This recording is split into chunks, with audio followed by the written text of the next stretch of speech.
बावैसो सिगां 27 जानुवारि खालि जानानै थांनाय बिटिआर गोरोबथानि सायाव आंनि बुंनो थानाय बाथ्राफोरखौ आङो बयबो मिथिनो हानाय बायदि गेवलांसारै बुंथिनो सिगांनाय जाहैबाय। दा जों नुनो मोनदों बे गोरोबथाया गुबैयै एनडिएफनि मोनब्रैबो हान्जा आरो मिरु सोरखार लोगोसे रायजो सोरखारनि गेजेराव जानांगौ आरो बेबादियैनो बे गोरोबथाया जानानै थांदों।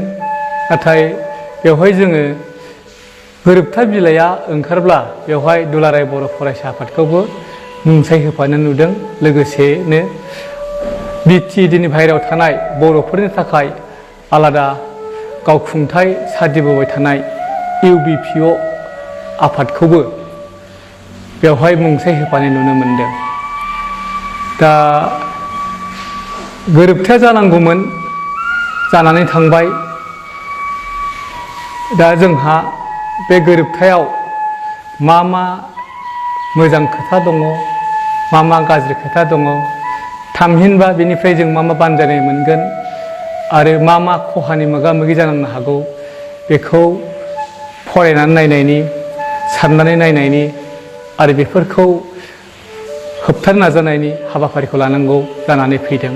दा बेवहाय जोङो नुयो जोङो न'खर बिफान आरो रांखान्थि बिफानखौ बिबोबाय थादोंमोनब्लाबो बेखौ जों मोनमाराखिसै। बिनि अनगायै गुबुन गुबुन दखनावसो इन्डास्ट्रियाव, रुरेल इलेक्ट्रिफिकेसनाव, वेलफेयार अफ माइनरिटि, इन्डिजिनास बेफोरबायदियावसो जोङो माखासे गोहोखौ जों मोनदेरदों। दा मोनसे जोंहा बेवहाय बानजायनाय मोननाया दङमोन बर' सोलोंथाइनि थाखाय, दुलाराय आसाम नाङैनि थाखाय मोनसे आलादा डिरेक्टरेट गायसनना होगोन। बियो बेसेबा गोबाव साजिबोनाय, बियो जाफुङोब्ला जोंनि बर' बिजोङा, बिनि सोलोंथाइया अरायबो थांनानै थागोन, उनाव दावगानो हागोन, गेवलांसारनो हागोन होननानै जों मिजिंथिनो हायो। आरो बेजों लोगोसे जोंहा मोनसे गोजोनथावसिन बाथ्राया जोङो आलादा बड'लेण्डखौ बयबो बर' फिसाया मोननांगौ होननानै जोङो ज' जुजिदोंमोन, नांफादोंमोन। दा खाफालनि खोथा, जोंबो मिथिखागौमोन सिगां बेबादिनो जागोन। बुरलुंबुथुरनि साहाल' जोङो बे साजिनाय राजखान्थि राहाखौ मोनबाय, खोला फारसेथिंनिया थालांबाय। दा बिसोरखौ गोबानो हानाय बादि इउबिपिअआ सिगांनिफ्रायनो बर' कछारी अट'नमास काउन्सिल साजिबोबाय थादोंमोन। दा बेखौ जों मोनजोबनो हायाखिसै। गावखुंथाय होआबालानो जोंनो दावगाथायनि मोनसे फसंथान होबाय। बर' कछारी वेलफेयार काउन्सिल होननानै मोनसे गौथुम दानानै होनो सिगांबाय। बियो जों बिनायखौ मोनजोबाखैब्लाबो बिनि फारसे दावगानो हानायनि मोनसे आगान हिसाबै जों मोनजेननो हासिगोन। बेखौ जों साननानै बिटिएडिनि बाहेरायाव थानाय बर' फिसाफोरनि खोथाखौ साननानै जों गोसोखौ एसेबाबो गोजोननाय मोननो हायो। दा बेफोर जाबाय जोंनि फारसे बानजायनायमोन। दा जेरावबो मोजां आरो गाज्रि, हामनाय आरो हामै, जानाय जायै, नंनाय नङै, सान आरो खोमसि थानाय बादिनो बे गोरोबथायावबो माखासे बारा हामजायै खोथाफोर माखासे हाबनानै दङ। बेखौबो जोङो दानो सम थानायावनो आसि थुन दिन्थिना होखानांगोन, जाहाथे जोङो बेफोरखौ नायनानै साननानै उनाव बेफोरखौ बोखारनायनि, होबथानायनि, होस्रांनाय लामाखौ जोङो दिहुनना लानो हायो। गिबिथारावनो मोनो जों पारा 3 आव अल्टारेशन अफ एरिया अफ बिटिएडि। बेवहाय दा थाखानाय बिटिएडिनि सिमनाखौ सोलायनायनि खोथाखौ बुंदों। बेवहाय बुंदों 3A आव a commission will be appointed under paragraph 14 of the 6th schedule to the constitution of soon after signing of the MOS to examine and recommend on the following। बिदि बुंनानै पारा 3(1) नि 2 दालायाव दङ Exclusion of villages currently under BTD which are contiguous to non-succeedal areas and have majority non-tribal population. दा बेनोबो जोंनि थाखाय देरसिन मोनसे गाज्रि मोनजाथाव दफा जानानै दङ। जोंनि BTD खौ जोंनि रायजो फिसानि सिमनाखौ बे गोरोबथा जानायनि गेजेरजों बारायगोन होननानै जों बुंनाय खोनादोंमोन, बेबायदि मिजिं थिदोंमोन। नाथाय जों बे दफानि गेजेराव जों नुबाय मा बेजों जों दानख्ल'नायनि लामाखौसो जोङो होनाय जाबाय। जों मिथिगौ अबरा सुरक्षा समिति आरो गुबुन गुबुन आफादफोरा बर' नङै आफादफोरा सारि बोनायाव गुवाहाटी हाइकर्टआ सिगाङावनो 520 गामिखौ दानख'नांगौ होननानै बिथोन होनानै दोनखादों। नाथाय जोंनि बे सिगांनि गोरोबथाया BTC गोरोबथाया संबिजिरनि सिङावसोखाय पार्लामेन्टआसो बेखौ माबा मोनसे खालामनो हायैखाय बेखौ जेबो दांदावनो हायाखैमोन। दा नैबे गोदान रादाय जाबाय, बेबादि लामाखौ होबाय। दा जोंहा गिनाय सोमजियो बे 520 गामिनि अनगायैबो बै समसिमनिफ्राय गोबां जों बर' फिसाफोर खम जाबोनाय गामिफोर ओंखारदेरबाय, बेफोरबो दानख'जानाय लामाया ओंखारसिगोन। दा जोंनि रायजो फिसानि महरा गोदान गोरोबथानि उनाव अरनायनि सोलाय सेबबोगोनसो होननानै जोंहा गिखांनाय सोमजिदों। दा बिनि अनगायै मोनसे जोंहा साननांगौ नायनां खोथा दंमोन, बे जाबाय मा सेटेलमेन्ट उइथ NDFB फेक्सन्स। बेखौनो जों बयबो गुरुत्व होसिनदोंमोन। हाग्रा बंग्रा जुजिबोनाय जों NDFBनि दा हानजा मोनब्रै गावस्रानानै थानाय थिउरियाफोरखौ जोङो फसंथाफिननांगौ, गोजोन थासारियाव लाबोफिननांगौ, सरासनस्रा जिउ खांनो लामा होनांगौ आरो बेखौ नैबे 9थि दफानि गेजेरजों मावफुंनायनि राहाखौ होदोंमोन। दा बेवहाय जों सिगां नुदोंमोन मा 9(1) आव दङ all NDFB factions under SOS shall abjure part of violence, surrender their weapons and disband their armed organizations within 1 month of signing of this MOS। जों नुदों दानसे जास्लाबैयावनो NDFBनि मोनब्रैबो हान्जाखौ बेहाय लिरनाय बायदि सिफायनाय जादों, हाथियारखौबो गथायनाय जादों। नाथाय बिथांमोनखौ फसंनानै मा राहा खालामखो, केसफोरखौ बोखारखोना बोखारदिया, बेफोरखौ जोंहा मिथिनाय जेबो राहा जानानै फैयाखै। मानोबा जोङो बै मुंसाइ होग्रा आफादफोरजों जोंहा लोब्बा गैया, बेफोरनि सिङाव जों थानानै खोथाफोरखौ मिथिनो राहा गैया। जायफ्रा रादाब बिलाइयाव सेबखांजायो ओंखारो, जायफोरखौ जों टिभियाव ओंखारो, इउटिउबफ्राव नुयो, बेफोरखौल' जों मिथिनो राहा दङ। नाथाय बेबादि माबा मोनसे जों फरायनो मोनैखाय, नुनो मोनैखाय, खोनानो मोनैखाय बे फारियाव जेबो दावगायाखैखौनो जों हमनानै लादों गोसोआव। नाथाय बियो थाबैनो जाना फैनांगौ, जों बेखौ हांख्रायदों आरो मिजिं थिदों। दा मोनसे खोथा दंबावो बेवहाय जोंनो मोनसे मा होनदों मा बे दफा 4 दङ review of power and functions of BTC होननानै होदों।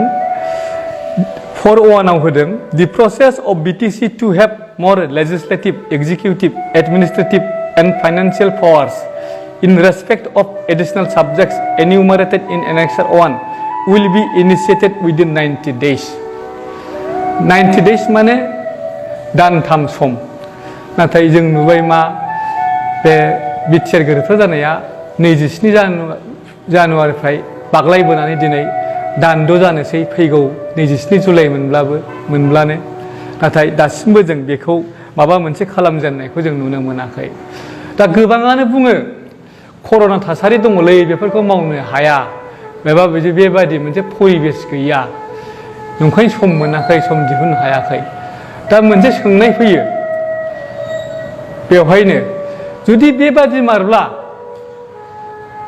मारब्ला दि आसाम लेंगुवेज लार्निं एक्ट 2020 खौ बावैसो सिगां माब्रै पास खालामलानो हाखो आसाम सरकारा? बेबादि बर' बेरेखा आयेननि खोथाखौ साननो माब्रै सम मोनखो, सम दिहुननो हाखो?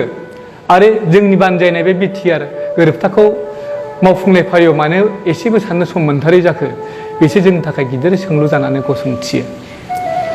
दा बेनिफ्राय जोंहा माखासे साननांगौ खोथा दङ मा बेवहाय संबिजितनि सिङावसो जानाय सिक्स सिडिउला माबा मोनसे खालामोबा बेखौ जोङो हादोरनि रनसायसालि एबा पार्लामेन्टआ थाखानाय संबिजितनि राहाफोरखौ सोदांनांगौ, एमेन्डमेन्ट लाबोनांगौ। बे फारियाव जों नुदों थेव बेबादि जेबो एमेन्डमेन्ट प्रभिजन गैया, दोनाखै। मोनसे रायखांदोंमोन बे दफा 4(3) Amendments to Article 280 and the 6th Schedule to the Constitution as per the Constitution 125th Amendment Bill 2019 to improve the financial resources and administrative powers of BTC has been initiated. The Constitution Amendment Bill was introduced in the Parliament in January 2019. दा नोंथांमोनहा बेखौ फरायनायाव खोनानो मोनबाय बे संबिजितनि बिलखौ थांनाय बोसोरनि जानुवारियावनो थिसननाय जादोंमोन, जोंनि गोरोबथा जानायनि बोसोरसे सिगांनो। आरो जों मिथिनायाव बियो बिटिसिनि थाखायल' जुनिया एमेन्डमेन्ट बिल नङामोन। जोंनि सा सानजा बियाबाव बिटिसि बायदि जायफोर सिक्स सिडिउलनि सिङाव अट'नमास काउन्सिलफोर दङ बेफोरनि थाखायसो बेखौ लाबोनाय जादोंमोन, जाहाथे गुबैयै बे अट'नमास काउन्सिलफोरनो मिरु सोरखारा डाइरेक्ट फान्डिं खालामनो हायो। दानि थाखानाय राहा बादियै जोंनो हरनाय रां रुफाया गासिबो स्टेट गभर्नमेन्टनि सिंजोंसो फैनांगौ। बिथांमोनहा गोसो जाबा हरनाय, गोसो गैयाबा हमथानाय खालामनो हायो। बेनि थाखाय जोंनि दावगालु हाबाफोरा थाबथानानै थायो। बेखायनो मिरुआ बे खोथाखौ सानदोंमोन आरो बेखौ सोदेरनाय खोथाखौ बुंदोंमोन। बिटिसिआबो बेखौ सारिबोबाय थादोंमोन। दा जों नुबाय मा बियो बे एमेन्डमेन्ट बिला जोंनि थाखायल' नङा, बेखौ मोनोब्ला जों मालायजों लोगोसे ज' मोनफाखागौमोन बिटिआर गोरोबथा जायाब्लाबो। आरो जायाबा जोंबो मोना मालायाबो मोना बेबादिसो आरो। नंखायनो बेयो जाबायबायोबा बिटिआरनि थाखाय मोनदों होननानै गोग्गानो हानाय, बिटिआर गोरोबथानि क्रेडिट होनो हानायनि लामा जोंहा जेबो गैया। आरो जों दा खोनानो मोनबावबाय बावैसो सिगां बेखौ नायफामनो दानानै होनाय 8 मेम्बार कमिटिया बेखौ होयोब्ला मिरु सोरखारा अट'नमास काउन्सिलफोरनि सायाव कन्ट्रल खालामनो हानाय नङा होननानै बिनि सायाव एडभान्स कमेन्ट मोनसे पास खालामना दोनखाबाय। बेनिखायनो बेखौ माब्लाबा जानानै फैगोन होननानै जों साननोनो हायै जानानै फैबाय। दा बे थाबाय एमेन्डमेन्ट नांगौमोन दस्रा फारियावबो। दा जों नुदोंमोन मा सिगां गोरोबथा जालांबाय जोंहा खेबनै, खेबसे 1993 मायथाइयाव बिएसिनि गोरोबथा जालांबाय आरो जोबनायाव नै दाखालि गेजेराव 2003 मायथाइयाव बिटिसिनि बे गोरोबथा जालांबाय। बेवहाय बिएसि गोरोबथानि जोबनायाव मोनसे दङ, बे प्रभिजनाव जों मा लिरदों मा बेवहाय होदों मा बे बिएसिखौ बोरै दानाय जागोन, आयेनखौथ' लाबोनांगोन नालाय आयेनखौ लाबोनाय जागोन होनना लिरखानाय दंमोन आरो। दा बेवहाय 3आव होदों मा दफा 3आव पारा 3A name Bodoland autonomous council BAC there shall be formed by an act of the Assam legislative assembly a Bodoland autonomous council within the state of Assam. बे खोथाया दंमोन आरो जोंदि माबा मोनसे राहा खालामनाय समाव आयेननि राहाखौ खालामनानै लानांगौ होनांगौ, बे बर्डआ बै समाव दंखायोमोनखाय बेखौ सोना होखादोंमोन। बेखौ खालामाबादि जोंनि बिएसिआ बै समाव आयेनारि महर मोननाय नङामोन, गोहोखौ मोननाय नङामोन। बेखौ हमनो हानानै बेखौ खालामखादोंमोन। बेनि उनाव जेब्ला बिटिसि जादोंमोन 2003 मायथाइयाव, बेवहायबो संबिजितखौदि सोदांनांगोन बेखौ मिथिखानानै बेवहाय मोनसे होखादोंमोन आरो। दा बेवहाय बुंदोंमोन मा दि गभर्नमेन्ट अफ आसाम शेल डिसल्भ द Bodoland autonomous council and ripple द बिएसि एक्ट। बेवहाय मा रोखा जाबाय BTC जानाय लोगो लोगो BSC आ थानाय नंला बेखौ रिफिल प्रभिजन होननानै बुङो बे रिफिल प्रभिजना दानि BTR गोरोबथायाव गैया दा जोंहा दा बे मोनसे थासारिया जागासिनो दङ जोंनि गोदान राजखान्थि राहाया BTR जागोन ना BTAD थागोन गोबां राहाखौ जों फरायबा मोनो मा एकर्डआव गासिखौबो BTADल' मख'नाय जादों BTR होननायखौ मख'नाय मोना दिन्थि बादियै जोङो दफा 2आवनो जों फरायनो मोनो objective of the MOS बेवहाय 2.1 आव दङ to augment area and powers of BTC and streamline its functioning होनबाय थारमाने बुंनो हागौमोन BTR जाबा बिनि एरिया एरगोन बिनि फांसनखौ जों बारायगोन होननो हागौमोन आरो BTR सोदोबखौ बाहायनो हागौमोन नाथाय बय बाहायाखै आरो ओमफ्राय लोगोसेनो जों नुमा बे पारा 4आव बैथि दफायाव जों नुनो मोनो मा review of power and functions of BTC होननायाव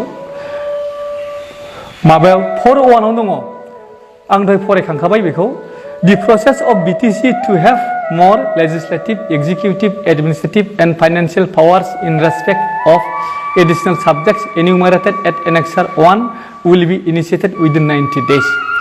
बेवहाय The process of BTR to have सो जानांगौमोन बे फिउचार टेन्स नालाय दा बे BTC दोनदों आरो पारा 4.2 आव नुबावगोन Principal Secretary BTC will have monitoring powers of registration department within BTD area बेबायदि आरो दा मा होनबाय मा जोंहा BTR जायोबा जोंनि बे प्रिन्सिपाल सेक्रेटारिनि बिबानखौ जोङो चिफ एक्जिकिउटिभ अफिसार होनगोन आरो दा बेखौ बेवहाय मख'वाखैयानो दा मोनसे दङ पारा 4.4 आव दङ Executive functions of BTC shall be exercised through its chief executive officer not below the rank of principal secretary to government of Assam नायदो बेबोथ' फिउचार टेन्स नङा होमबा जोंहा जानो गोनांखौ जों बेखौ मुंखौ होखाजायोमोन एक्जिकिउटिभ फांसन अफ BTR होजायोमोन आरो नाथाय होआखै आरो बिबानखौ BTR निखौनो खिन्थाहैबाय चिफ एक्जिकिउटिभ अफिसार जाय जाहैगोन बेखौनो अब्ला जाय मानसिया जोंनि एडमिनिस्ट्रेसन हेड जागोन बियो जुदि BTC नि सिङाव थाबाय थायोबा बे BTR जाफैमारगोन होननानै जों बोरै फोथायनो हायो बे मोनसे सोंलु मोनसे सिखारो आरो ओमफ्राय जोबनायाव 4.5 आवबो बेबादि खोथाखौ जों एसे मोनदों Deputy Commissioners and Superintendent of Police of the districts within BTD will be posted normally in consultation with the Chief Executive Member of BTC बे आवगायावबो दंखायोमोन अदेबानि दा नैबे 4.6 आसो Deputy Commissioners in BTD will report to the Chief Executive Member of BTC through Chief Executive Officer बै नायदो बै बेखौ लिरनाय समाव BTC नि चिफथ' थाखागोन जाहैबाय CM आ लोगोसे Chief Executive Officer थाहैगोन नङाबा BTR खौ खिन्थानाय जायाखै होनबा बियो दा बेवहाय BTAD BTC खौनो बाहायबाय थादों माब्लाबाबो बे BTR जानाय नङा दोरखार जानाय नङा दोरखार सारनाय नङा एमेन्डमेन्ट खालामनाय नङा मुंखौनो होनाय नङा बादि मोनलायलाङो दा बायदियाव जोंहा मोनसे गिनायसो दङ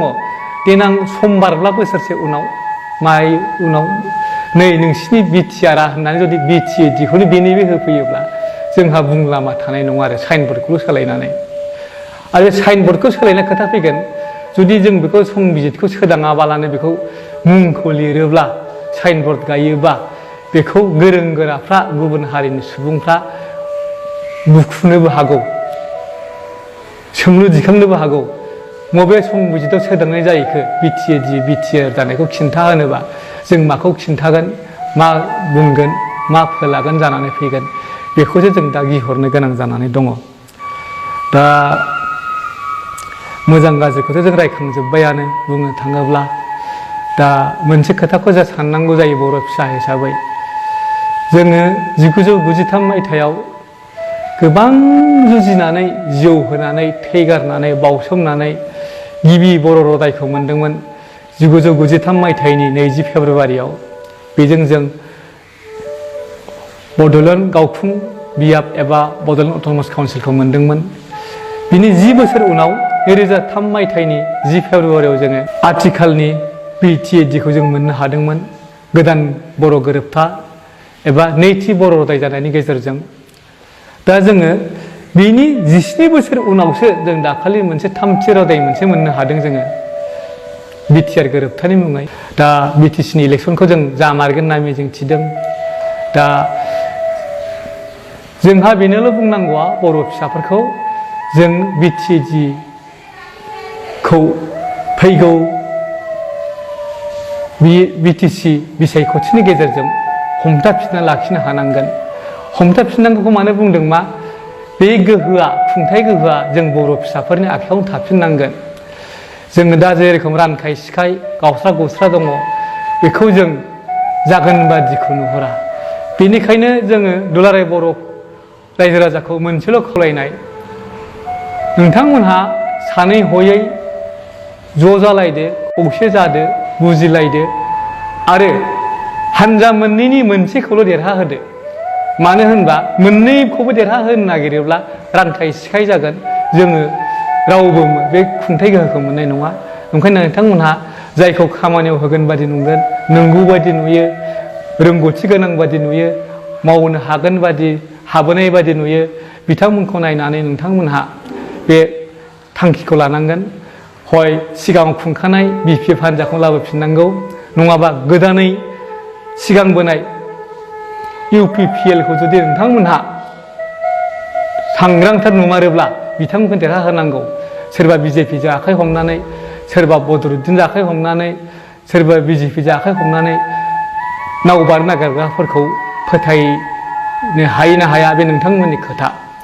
दा बेनिखायनो जोंहा खावलायनाय बेनोल', जोंनि खुंथाइ गोहोआ बर'नि आखायाव थाफिनथारनांगौ जेरैखि जाया, नङाब्ला जोंनि बर'नि साना बे मायथाइयावनो दोबैसिगोन। आरो जोंहा फैगौ बोसोराव रायजोनि एसेमब्लि इलेक्सन जानांगौ। बेवहाय जेनो देरहायो उननि खोथा बियो। ओमफ्राय पार्लामेन्टआव जों जेनखाबाय खेबनै, थामथि खेब जेनोबाबो जोंहा एथ' साननांगौ गैया, जा गैखाया नालाय, दा गैथ'खाया। नाथाय जोंहा BTC-आ नै दाख्लैसिम दङमोन, बेखौ जों मोनफिनथारनांगोन होननानै फैगौ BTC बिसायख'थियाव सायख'ना देरहाहोनो थाखाय खावलायनाय जाहैबाय। आरो बेबादिनि गेजेरजों हारिनि राजखान्थिखौ हमथाना लाखिगोन, हारिखौ मुलुगाव जोंखांनायनि दावगानाय लामाखौ दोनगोन होननानै मिजिंथिनाय जाबाय। गोदान BTR गोरोबथाखौ खालामनायाव जोंहा हारिहा माखासे बज' गथ' थालांदों। बे खोथाखौ सोरबा गाज्रि मोनबाबो मोजां मोनबाबो जोंहा बुंथारनानै खिन्थानांगौ जोंहा बिबान थायो हारिनि सासे महरै। NDFB-हा हानजा मोनब्रै, गायसनगिरि आफादगिरि रन्जन दैमारि, उफेरा DR नाब्ला बिथाङा जोबथेसालियाव दङमोन। बिथांखौ मुंसाइ होहोनो थाखायल' जोबथेसालिनिफ्राय बख'नाय जाबाय आरो मुंसाइ होखांबा आरो जेलाव सोफिनना दोननाय जाहैबाय। बे जोबोद इनाय जादों, गबाय जखन गनांगौ। दा जोङो बेबादि थांखियैनो जेनेबा अरबिन्द राजखुवामोनखौ लाबोदोंमोन, बिथांमोनखौथ' जोबथेसालियाव सोफिननाय जायाखै। अब्ला जोंनि बर'नि फिसाखौ मानो सोफिनखो? बेबो मोनसे गिदिर सोंलु मोनसे जायो। आरो बिथांमोनखौनो लेंनानै बोनानै लाबोनानै मुंसाइ खालामहोबाय, मुंसाइ होबाय जेब्ला गोरोबथायाव, बिथांमोननि मानखौबो जों लाखिनांगौ आरो बिथांमोनखौबो हानायमानि थाबैनो जोबथेसालिनिफ्राय बख'ना लाबोनाय राहाखौ खालामनांगौ होननानै आंहा सासे बर' फिसा हिसाबै जायफ्रा मुंसाइ होनाय आफाद आरो नांफानाय आफाद बिथांमोननिसिम खर' गंग्लायै खावलायनो थाखाय